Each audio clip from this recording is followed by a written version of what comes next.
I've been doing archaeology 25 years. I've been with the Museum of London for 24 years. In fact, I started differently than most. From about 1986, I used to have the Manpower Services Commission. Yeah. And at that time, I was actually building computers and in a band. And in that time, you had do archaeology 3 days a week, and you get extra dole money then, right? So I started there 25 years ago in Cambridge, and I've done it ever since. And I remember, you know, thinking about you London guys, I always see you as being part of that huge boom in building in London and road links and motorway links. Right. And I always seem to imagine you in the middle of these huge industrial sites, digging massive holes and things. Is a lot of your work like that? Yeah, generally London, we're digging something like, especially in the city, 4 metres deep. You know, we could be digging from 19th century right down to Roman and prehistoric. All hand dug, some open area sites and some in shafts, you know. It's completely different than working in a field, essentially, because you know, there's a lot of stratigraphy. Yeah, unexploded bombs. We do have that occasionally, yeah.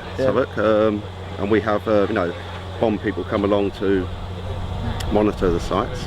And I've always thought when I see you guys handling sites, you're pretty much unfazed by big holes and things because you're kind of used to it. But what was the toughest dig you did in London, or the most difficult dig for you guys? I think probably last year, a year or so ago, back of the Wheat Sheaf, Borough Market. That was tricky because we're digging right for the winter, the worst winter ever, sort of -5, you know, 8 till 5 every day, and we're actually digging 4 metres deep by hand. There's, you know, a huge amount of lots of Roman buildings, got medieval buildings, the whole sequence right from the 19th century, and that's where I found 3 garderobe pits, you know, cess pits with 3 dove plates in, which are in the Museum of London at the moment. You know, these are this big, 17th century. A garderobe basically is a polite expression for a medieval loo, or a... Yes, essentially it's a garderobe is a cesspit which is connected to the house. Right. So, you know, the cess would go down the chute into the pit, and then it would be cleaned up by night saw men. And all this time, Dave, you've been working for MOLAS, Museum of London. Museum of London, archaeology now. Yeah. And how does that work? You know, the museum is showing off finds to the public and things, and you guys are part of that structure.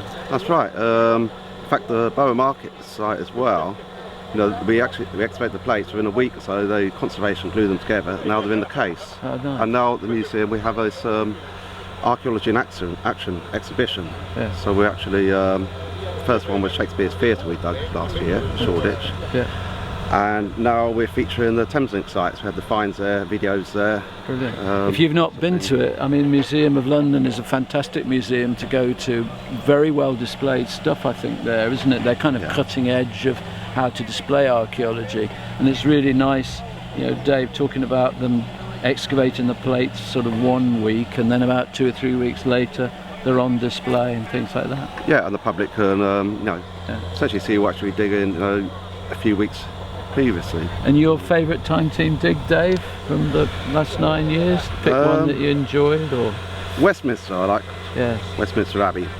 That was a nice one, and I think that, you know, the 2 Jersey sites last year, because where we did, you can't get often to dig a castle, and especially a German, you know, bunker system. Yeah. So it's a complete contrast on both sites. And you've spent your life as an archaeologist. Is it you still enjoying it? Something you'd recommend to people? Yeah, it's actually a good job. Every day's different. You know, we dig in London.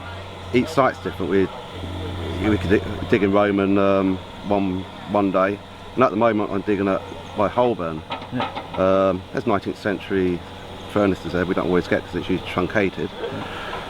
And last week we found a nice cellar, and it's got hand-painted panels on the inside of the cellar, 16th, 17th century. So we get a whole contrast, you know, from 19th century right down to prehistoric, a mixture of archaeology. And how are your knees and back holding up? You all right? Because usually the diggers have been at it for a while. The old knees and back are a bit. Yeah, I'm actually fine. I learned to pace myself years ago. That's the key. That's the key, is pace yourself, you know. I always think Richard's very good at pacing himself, isn't he? Richard's got the shovel. He's got the long shovel. You can see Richard over there, and that's his favourite implement. If you can see in his left hand, the Cornish shovel, and that gives him a bit more leverage at a distance. So he won't let it out of his sight, that shovel.